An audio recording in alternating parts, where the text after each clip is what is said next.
Исәнмесез, хөрмәтле тамашачылар. Яңа гасыр каналында Кым сәгате тапшыруның чираттагы чыгарылышы.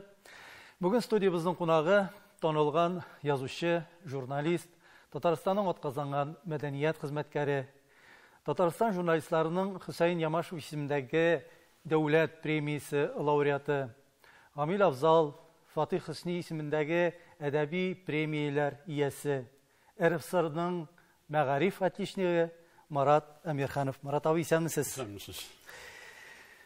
Марат абый, бүгенге әңгәмәне берничә шигырь юлларын искә төшереп башлыйсы килә. Сөн буйлары, бөдрә талларым, сөн буйларында каеннар да яфрак яра иртәрәк. Менә әлеге җырларны мин юкка гына тагын бер кат искә төшермәдем. Чөнки сез нәкъ менә шушы сөн буйларында үзегезнең гомерегезне башлаган, тормышыгызны башлаган кеше, гүзәл табигать пишмагында шагыйрьләрне шигырь язарга илһамландырган, композиторларны көй язарга җилкендергән гүзәл сөн буйлары. Әйтергә кирәк, шагыйрь Роберт Миннуллинны гына әнисе сөннән алып кайтмаган. Димәк, ул сезне дә сөннән алып кайткан булып чыга. Шулай. Шигыреңә кушылып мин дә бер сүз әйтим әле. Сөн буйлары бөдрә урман, агыйделләргә җиткән. Сарапа бик яратадыр безнең сөн буен. Бу Сарапаның шигырь язы бу. Аның ул һәр елны җәй көне кайтып берәр ай сөн буенда ял итеп, иҗат итеп китә торган иде. Менә аның берничә җыры бар сөнгә багышланган. Җәүдәт Фәйзинең җырлары бар. Башка композиторлар да сөнгә багышлап шактый зур җырлар язганнар. Шуңа күрә сөн ул гомумән теге дөньяга билгеле бер зур, матур, гүзәл елга. Бу инде Актанышның сезнең туган авылыгыз Кәскәй янындагы. Безнең янда сөн Агыйделгә кушыла.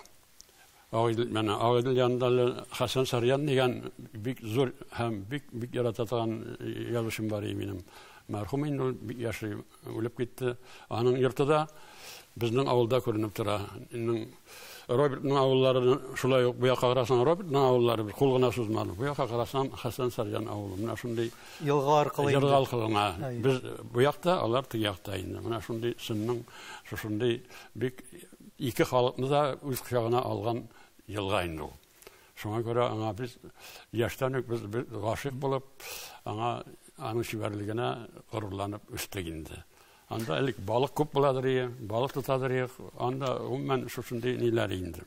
Ләкин сөн буе ул теге матурлык, гүзәллек урынына түгел, анда аның тарихы да бик һәм шатлыклы, һәм фаҗигале. Менә безнең авыл Кәскәй авылы, ул зур түгел, ул бер 200 булганнан да. Анда яшәгән шул башкортлар нигез салган аңа. Аннан соң килгән типтәрләр, крестьяннар һәм крепостной крестьяннар. Менә безнең якта бердән-бер авылда, бердән-бер авыл крепостной крестьяннар безнең авылда булган. Петр I үзенең тылмашысына шушы авылны бүләк иткән. Өч авылны бүләк иткән ул. Әгәрҗедән Тирсәт авылы, башкорттан Килим авылы һәм менә безнең тирәдән шушы Кәскәй авылы.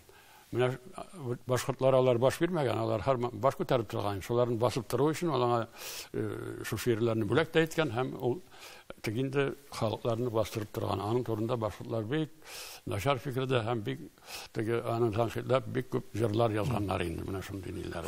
Менә шуңа күрә минем үземнең авылда шулай ук авыл шушы теге күп катлы булгач, анда тормыш шулай ук күп катлы булган. Менә безнең авылда ягъни төрле социаль катламнар. Ана шул крепостной крестьяннар, теге ирекле крестьяннар, яңа башкортлар теге җир алу өчен типтәрләр яңа башкорт булган бит инде шулар алар алганнар. Аннан соң тагын башкортлар булган. Менә шулай күп һәм революциягә килгәндә, инде революциядән соң бездә 10 сәяси тоткын булган. 16 агрессив, 16 административ. Менә минем бабаларым шушы административ репрессияга эләккәннәр инде. Мин белгәндә Минем картатай, картинәләр, алар мунчада торалар үзләренең. Аларның 2 йортлары булган, зур йортлары, ул йортларда колхоз идарәсе иде, анда клуб ниләр, кибетләрендә инде совет кибет иде. Менә шуңа күрә безнең ул безнең буын инде ул Казаннан килгән буын булган, кушып килгәннәр алар. Теге вакытта Иван Грозный алганнан соң. Һәм аның бер өлеше дини яктан киткән, бер канаты хуҗалык ягыннан киткән. Менә минем картатай хуҗалык ягыннан киткән инде ул шул репрессиягә эләгеп, аны Архангельга сөргәннәр, ләкин ничектер аны җибәрми калганнар. Ул авылда яшәп калган, менә шул мунчада яшәп яталар иделәр. Ләкин соңнан инде аннан бар ул өчен айлылар. Ул загатырна ашлык ташыган барган инде. Анда бит киптиреп бирәләр инде. Шул киптергәндә күп мидер ашысы җитмәгән. Менә шуннан соң аны кулга алып, Минзарә төрмәсендә ятып һәм атып бетергәннәр. Ягъни матур табигаты гына түгел, аянычлы язмышлары белән дә тарихка кирип калган авыл. Менә сезнең истәлекләрдән бер җөмләне укып китәсем килә. Безнең балачак шын балачак түгел, ул зур кешеләр балачагы булган. Мондый сүзләрне әйтер өчен Марат абый чыннан да күп авырлыкларны минемчә кичергә кирәктер кешегә. Халык телендә әйтәләр бит әле бер пот туз ашарга да кирәк. Шулай. Мәгънәсендә. Монда бит хикмәт теге сугыш вакыты. Без бик иртә җитештек. 4нче класста укыганда без сабан сырадык. Миңа туры килмәде сабан сырау, мин төрмәгә чыктым ансы. Ләкин менә 5нче, 6нчы, 7нче класслар инде авылда иң зур эшче кешеләр булып санала иде. Мәктәптә укулар башланады октябрь аенда гына. Язгы чәчү башлагач май аенда 6нчы, 7нче класста укучы җегетләрне, малайларны сабан сырыга алып чыгып китәләр инде. Менә шундый теге анысы эш ягыннан гына. Сугыш вакытында ачлык булмады. Сугыш вакытында без шактый әйбәт яшәдек. Менә сугыштан соң 1-2 ел ачлык булды инде. Моны нәрсә белән аңлатырга мөмкин? Ачлык, чөнки шул икмәк үсә. Бернинди юк, теге аның гектарыннан 10-12 центнер ашлык алалар. Хөкүмәт алып бетерә, кырып бетерә. Хезмәт көненә 100 грамм ашлык бирәләр. Менә шул булган. Халык язга инде интегеп хәлсезләнеп чыга. Бәрәңге бетерә, бөтен шул безнең якта инде теге яшеллек бит, юалар, ниләр бар, шулар яшел азыкка күчәдер инде. Аннан бераз балык буладыр инде. Менә шул табигать нигъмәте. Һәм аннан соң алабута, менә мин алабута ипиндә ашадым инде, башында менә шулай үткәргә туры килде. Тагын бер фикерегезне искә төшереп үтәсем килә. Мин алган тәрбия хәзерге чорга бөтенләй туры килми. Ягъни инде моннан кем әйтмешли 90 елларга якын элек булган тәрбия нинди тәрбия иде ул Марат абый һәм бүгенге тәрбия белән аның аермасы ни дәрәҗәдә аерыла һәм сез үзегез менә инде бабай буларак оныкларга нинди тәрбия бирәсез? Мин әтисез үстем инде. Безнең әткәләр 4 туган фронтка китеп, барсы да шунда ятып калды. Һәм менә картада да аттылар инде шулай. Әнкәй минем бригадир булып эшләде гомер буе колхозда. Ул өйгә кайтып керми инде. Без инәкәй дибез инде. Ул дәвани булып чыга инде. Ул безне шул тәрбияләде, бер 4 бала. Безгә аның тәрбиясе нәрсәдә? Кычкырып сөйләшмәскә, урлашмаска, булай эшләмәскә, булай эшләмәскә. Мине инде монда әйтеп китим инде, яраса теге җиңел хаҗатны да мин аның кушуы буенча тезләнеп башкара дидем. 10нчы класска кадәр мин менә шуны эшләдем. Казанга килгәч кенә мин аны оныттым инде тегән итеп. Менә шундый тәрбия бирде ул. Ул тәрбия менә Шыңгыз ханның билек дигән несе бар, мәҗмугасы. Менә шунда шул тәрбиянең шул тәрбия ул. Менә шуны мин алып та килдем әле, итеп укып күрсәтим әле. Шыңгыз ханның билекләреннән менә нәрсә яза ул. Улук буласы килгән кеше аз сөйләсен, сорамаганга бер нәрсә дә дәшмәсен, җавап биргәндә дә уйлап бирсен. Кеше халык арасында бузау шикелле юаш, йомшак күңелле булырга, әмма сугышта ачлашын күк булырга тиеш. Менә минем тәрбия шушы. Мен өзімен нәрседе сұрап барға бір вақытта мен андай тәрбиеті ол. Қазіргі дүние бүтін екінші бет. Қазір баршында жүріп алыра керек, тартып алыра керек, нәрседе ішлері керек. Сіз РСФСРның мәғарифатлишнігі. Сіз 10 елдан артық ауыл мәктәбінде дүрсірәге Элекеге Леногорск районы ялгышмасам. Бөгелмә районы, бүгінгі көндә Бөгелмә районының Карабаш бистәсендә татар теле әдәбиятын, тарихын укыткан укытучы, укыту буенча мөдир. Әйтегез әле, инде ул 60-нчы, 70-нчы елларда сез татар мәктәпләре, татар теленең торышына карата борчылу белдергәнсез. Без бу мәсьәләдә бүген дә борчылабыз. Менә шушы вакыт аралыгында без бу мәсьәләдә артка тәгәрибезме һаманда, бер урында таптанабызмы, әллә инде безнең ниндидер алга китеш сизеләме? Мәктәпкә килгәндә, мәктәп менә бу СССР таркалганнан соң төрле чуалышлар башланды бит инде. Мәктәпнең канатын сындырдылар. Элек мәктәп бит ул шундый урын, ул изге урын. Анда білім дә бирәләр, тәрбия дә бирәләр, һәм сине кеше шәхес итеп тәрбияләйләр. Бу яңа система китте булай. Мәктәп ул гади хезмәт күрсәтә торган оешмалар кебек, укучыга белем бирә торган хезмәт, белем бирә торган бер оешма гына. Анда башкасы кирәкми, башкасы мәктәп эше түгел дип. Мәктәпне тәрбиядән айырдылар, һәм мәктәпне аның җанын алдылар, аның күңелен исен үздиләр. Менә шуннан соң мәктәп үзенең функциясын үтәми башлады. Менә хәзер искә төште инде ул. Хәзер инде бөтенесен эшлиләр, бөтенесен нитәләр, ләкин ул бит бер бузылган әйберне тиз генә төзәтүдә җиңел түгел. Менә шуңа күрә менә бу шундый зур бер фаҗига булды бу. Мәктәпне тормыштан, мәктәпне кешенең күңел сафлыгыннан айырдылар. Менә шуңа бик борчылып яшәдек инде без элекке педагоглар. Аннан соң хәзер мәктәпнең, татар мәктәбенең торышы дигәндә, ул әлбәттә артка чигенеш инде. Чөнки татар теленең урыны бик сайыкты, аны юк дәрәҗәгә җитте ул. Элек, мәсәлән, 5-6 классларда татар теле әдәбият тел белән 6 сәгать керәдер атнага. Хәзер ул күп дигәндә 1 сәгать керә, 2 сәгать керә. Һәм әле югары классларда әдәбият 2 сәгать керәдер атнага. Һәм нәрсәдә өйрәтеп буладыр. Хәзер ниндидер әллә нинди зур белемне укытучы да укучыга белемне җиткерә алмый. Чөнки 1 сәгатьтә нәрсә җиткерәсең инде. Шуңа күрә милли, бу татарлар гына калмый, әлбәттә, милли мәгърифәт ул әлбәттә артка чигенде.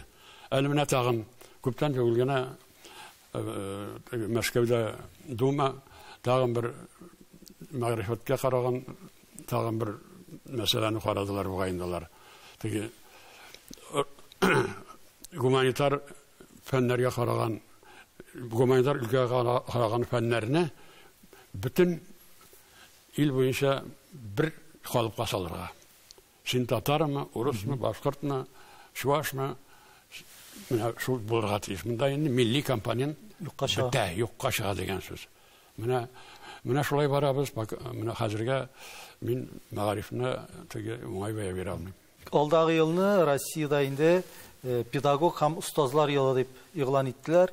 Педагог дигәндә инде без монда укытучыларны күз уңында тотабыз, шулай бит. Менә сез үзегез педагог буларак укытучыларның тормышында нинди үзгәрешләрне күрергә теләр идегез? Менә шушы ел кысаларында бер вакыйга. Бер вакыт журналистлар Япониянең премьер-министрына пресс-конференция булганда сорау бирәләр.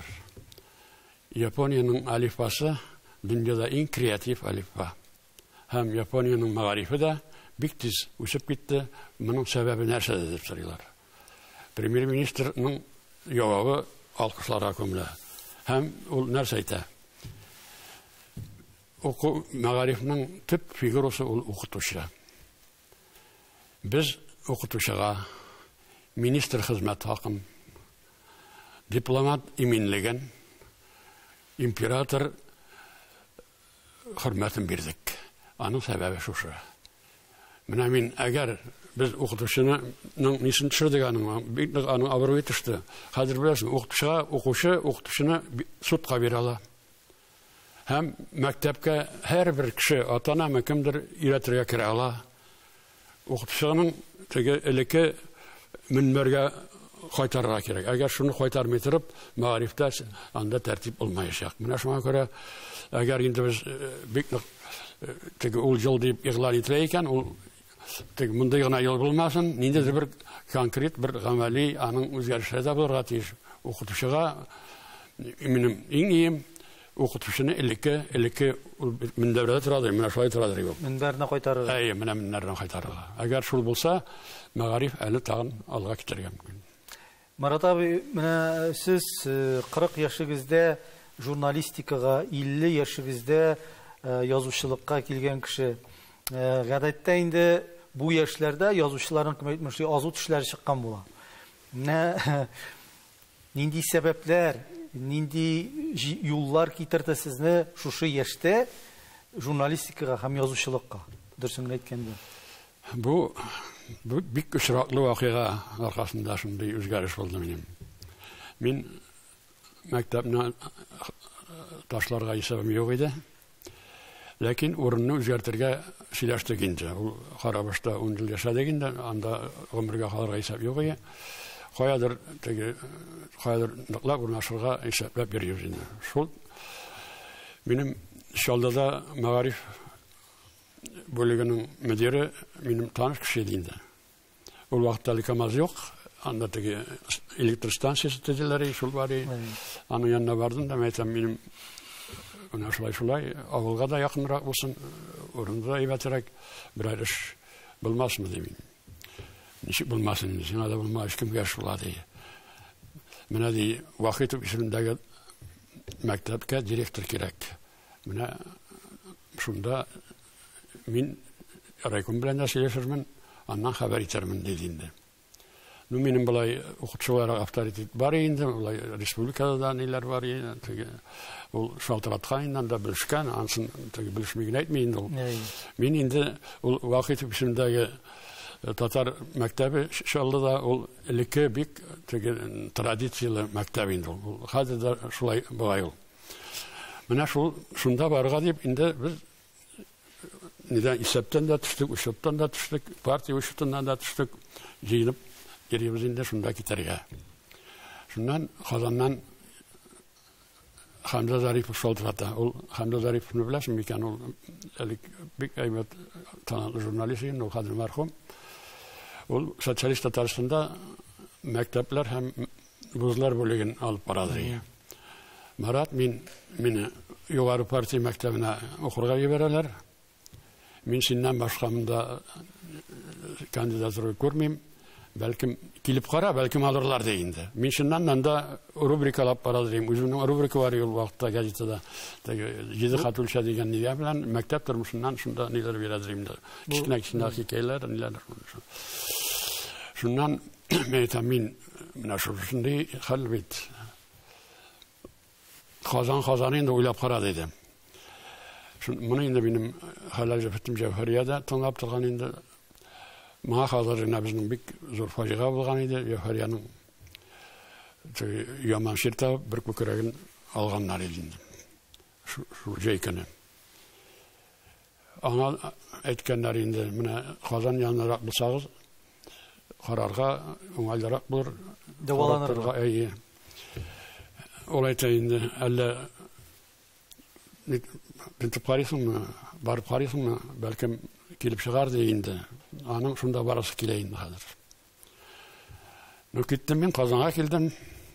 Монда бер-ике танышлар да бар инде, Тарафат Тимиргалиннар, ниләр шулай аларга кирип.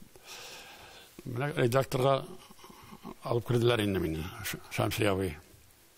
Şamsiye bir tane kalıp narsa mektepten koşasın mı ne deyip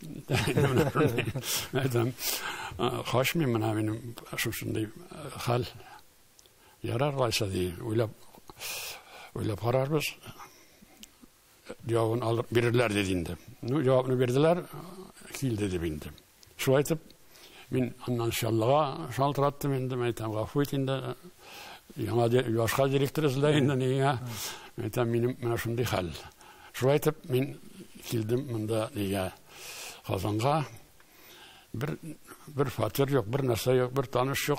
Şol bizning avuldan o'zgartib turgan bir kishi var edi, shunda yashab turdik endi.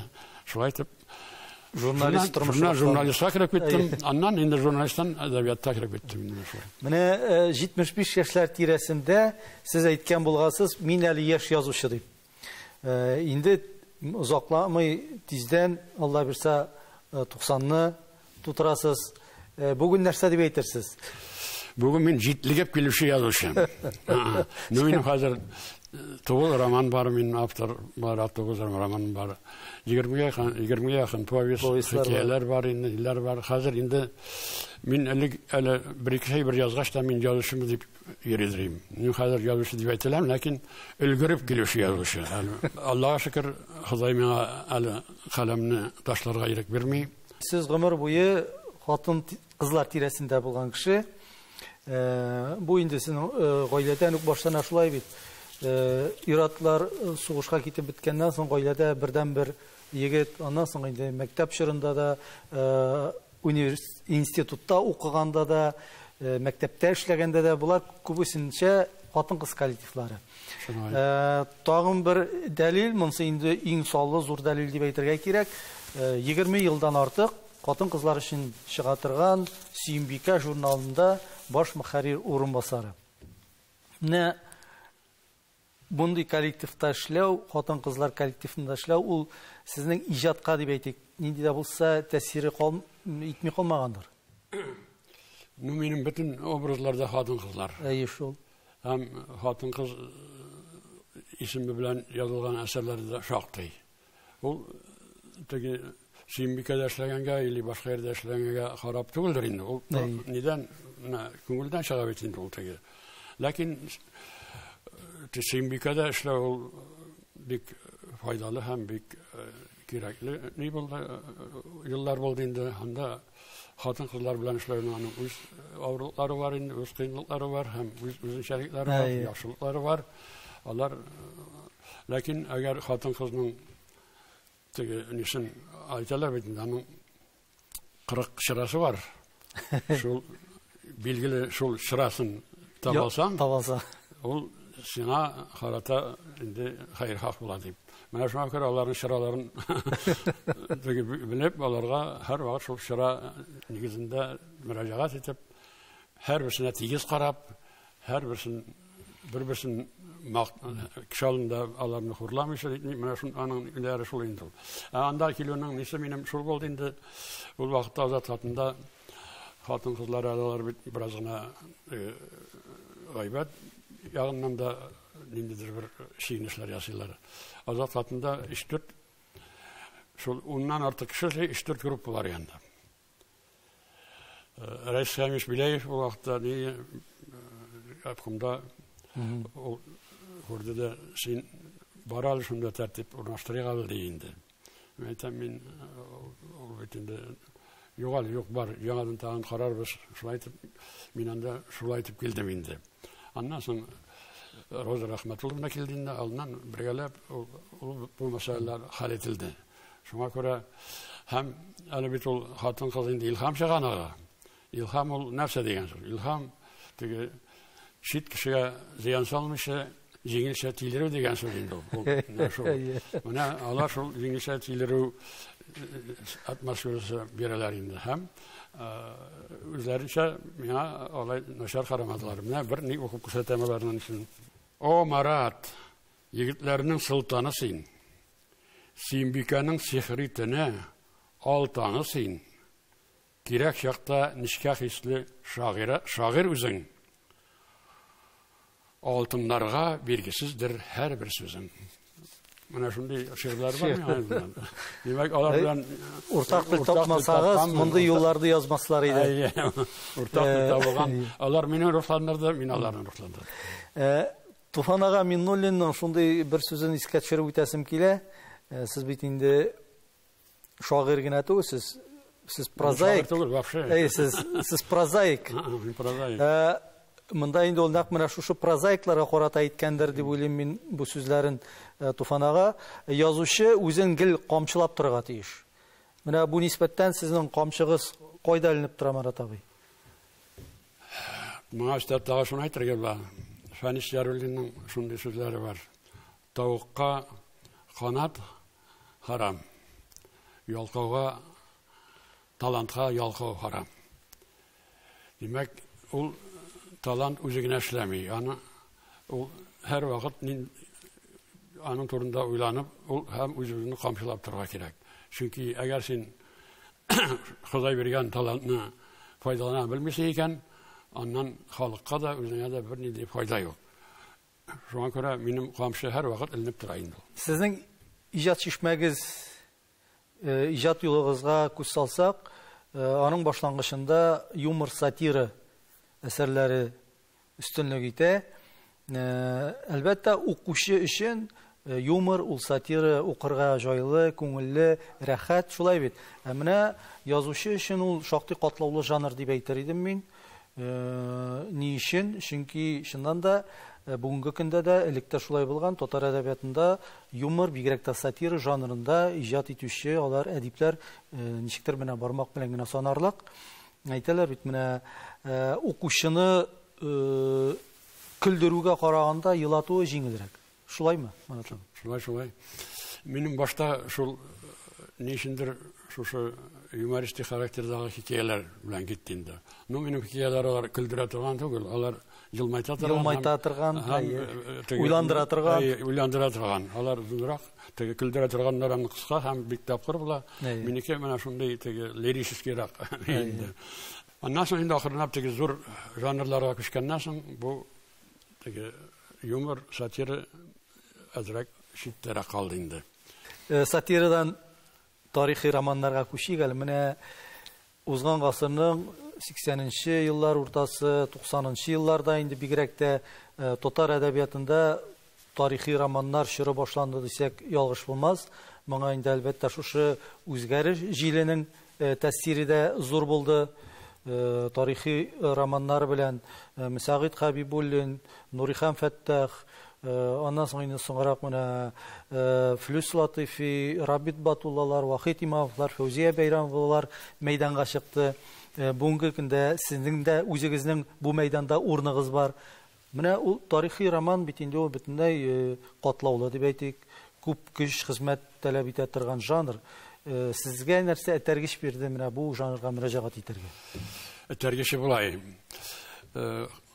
Казанның 1000 еллыгын бәйрәм итәргә җыенып, әзерлек барышында бер урыс телендә китап килеп чыкты минем кулга. Анда Вологодская полянка дигән бер хикәя очерк укыдым мин. Бу очерк Казан Илхан дигән Казан ханы булган инде. Аны руслар аның бөтен гаиләсен, әнисен, энеләрен, хатыннарын әсир итеп Вологодага куганнар. Себер шунда булган инде алар. Менә шунда бу полянка дигәнебез, ул шушы Илһам ханның җәмәгате Ханбикә хатын. Шул хәле аның булай инде. Бу үзе ул хан үлеп китә, әнисе дә үлә. Ниләр теге патшалар инде вәсирләрнең башында христиан итәргә тырышалар. Һәм аның туганнары барсы да христианлыкны кабул итәләр. Ходай бирде дигән инде. Ходай кул дигән аның әнисе беренче булып кабул итә, һәм аңа патша үзенең сеңлесен кияүгә бирә. Ул инде анда бик зур урыннарда эшләп бара инде. Һәм бу Ханбикәгә дә киләләр.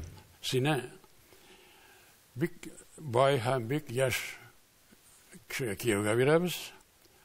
Рәхәтләнеп яшәрсең, христианны кабул ит Риза булмый. Һәм киләләр, юк.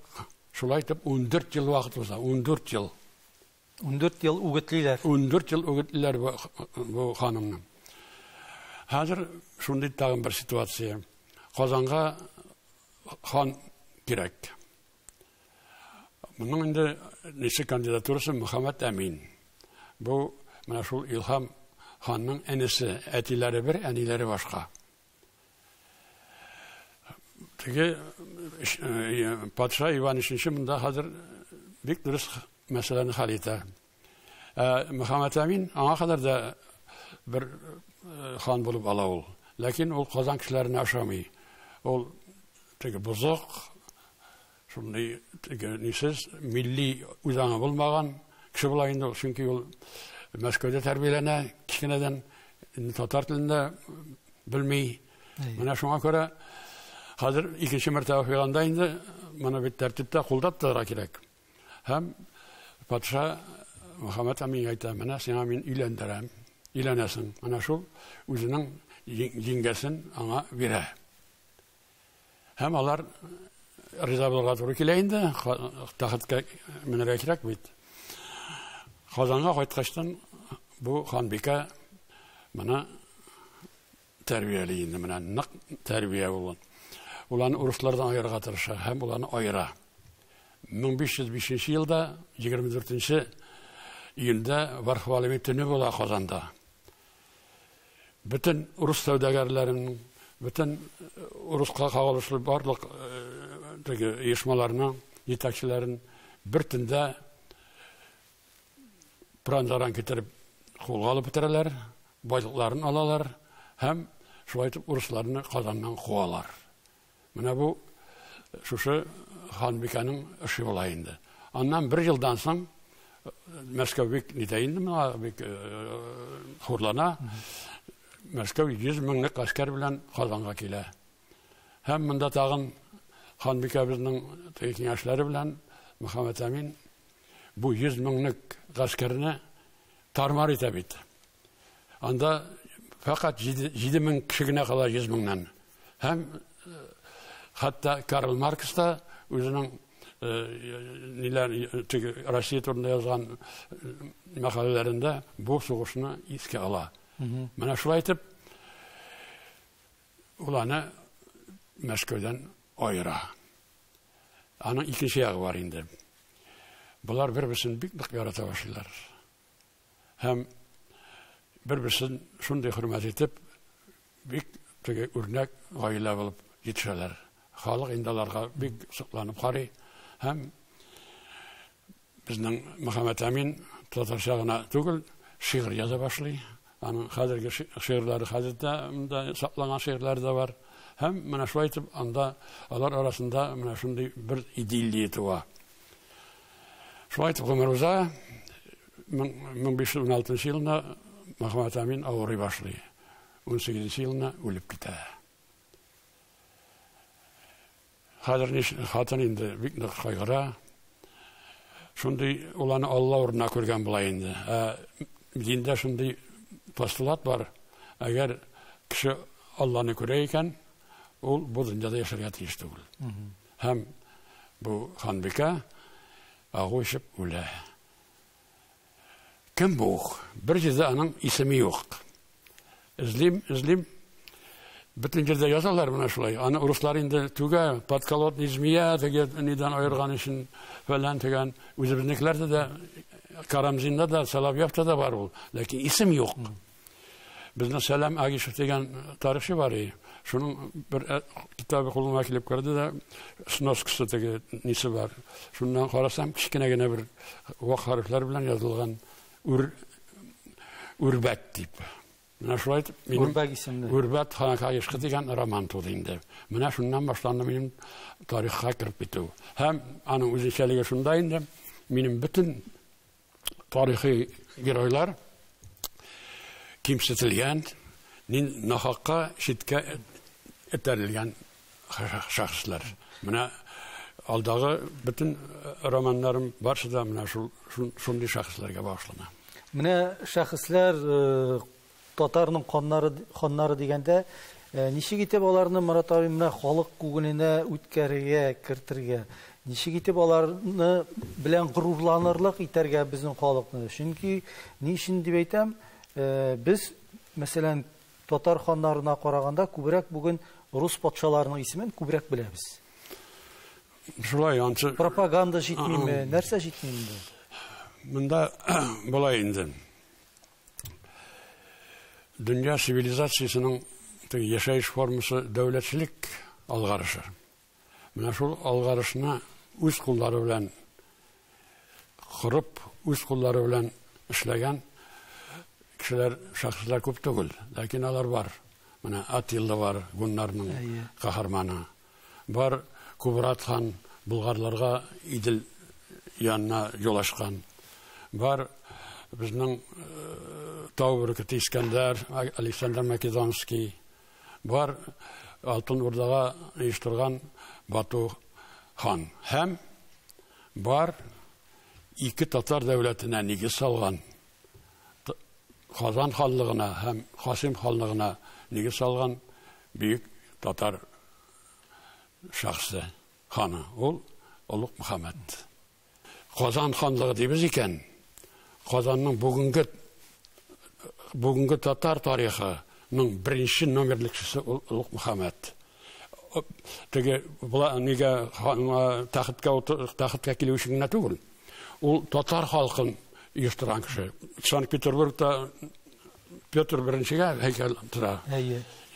Уфада Салаватка, менә шушындый атка мендереп, менә шундый зур итеп, туристлар карарлык итеп, туристларга күрсәтерлек итеп, туристларны аларны җәлеп итәрлек итеп, менә шундый безнең бер һәйкәл кирәк. Андый һәйкәл хәзергә юк.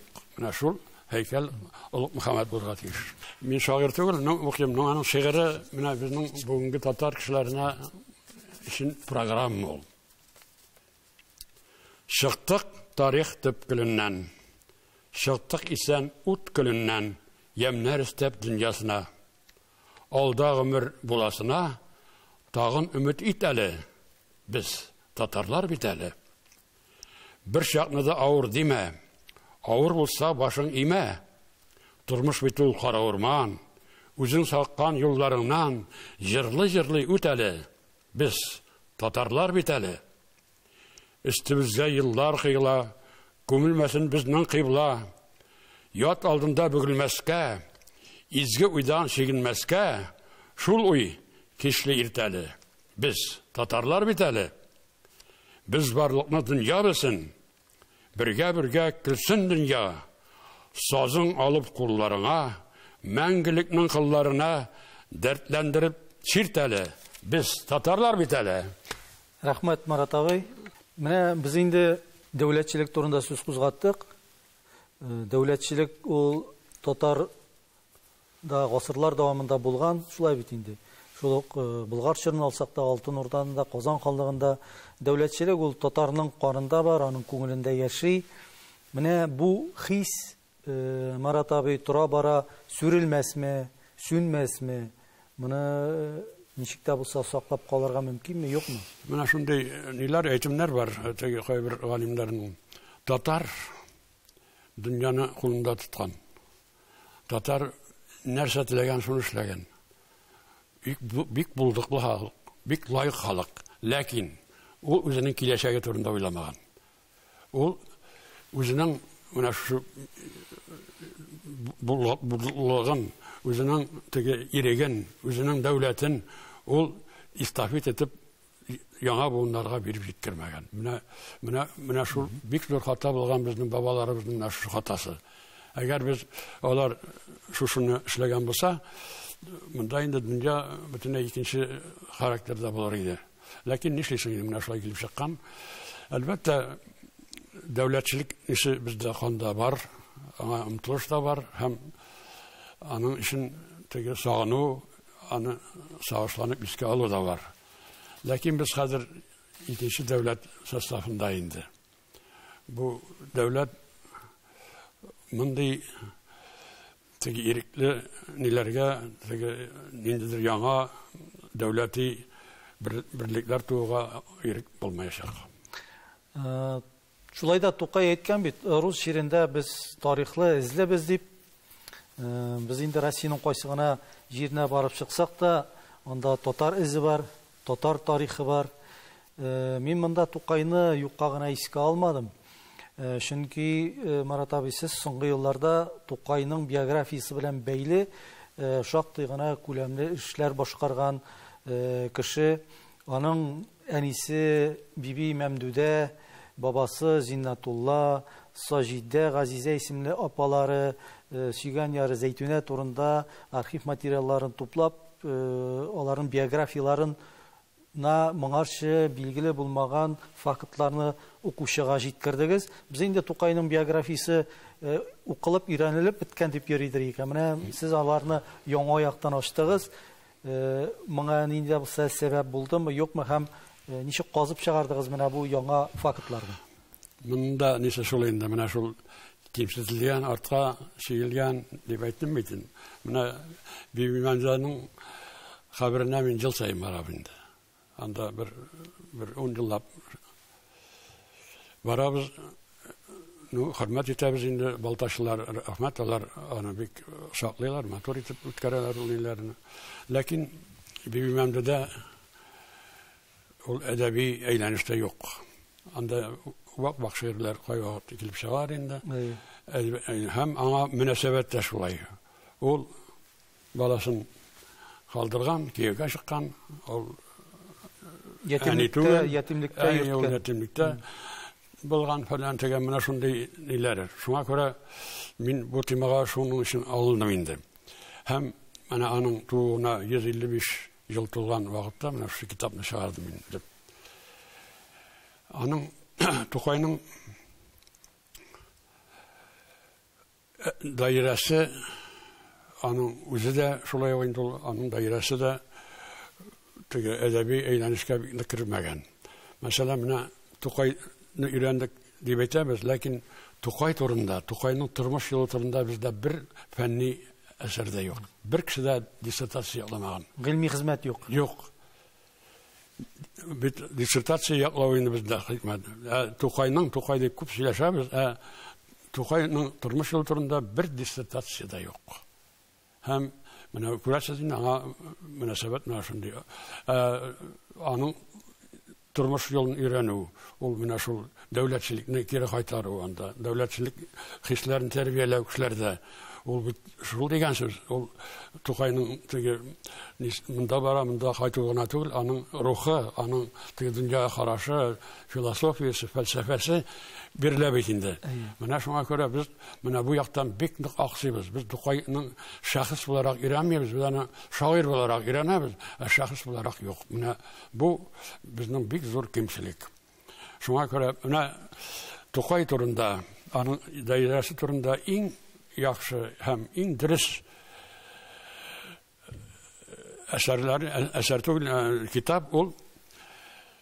Alimler yazan kitap tügül. Zekiye Apa Resulü yazgan Tokay'dan degen kitap.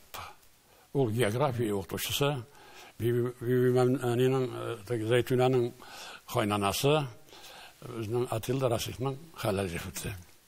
Biz onun bilen nida işlegende, Simbika'da işlegende işraşadır ekende, ol, mana 33 Tokay'dan bilgen, Tokay'ın üç gözleri bile görgen, Yeysa'nın nelerin bilgen, 35 kişi bilen elimtaya kirip şularının nelerin isteliklerini yazıp aldı. Hem en dürüst istelik, en gazel istelik, ol bir nindi maksat koymuyor neşederişlerge, ol anı aşağı işinden hem en Tokay turuna yazılgan, Tokay'ın dairesi turuna yazılgan kitap, ol kişkine yana kitap ol, Tokay yazılarından, lakin en kıymetli kitap şuşu. Hele alayğınatı ol bit Tokay'ını Tokay diye biz indi. Ol bit özü de alay beknik türlü hatalar yiberiştirgen indi olay bulmuyor bir şimdi. Mesela ol ebisinin 6 bala bilen kilde diye bete indi ol özünün içinde. Hem biz ömür boyu bu işiyle de indi. Cihan ebini söküp yaşadık indi. Ol Latifa ebiyinde Musa'nın ebisi 18 yaştaki evge çıkıyor. 18 yaşta 6 bala bilen gelmiyor bitinde. Bana şuna Zekiye Apa her birisinin ul balalarının tanıklığını taptı. İzledi, gördü, hem ispatladı. Bu 6 bala Zinnetullah bilen Latife karşının üz balaları.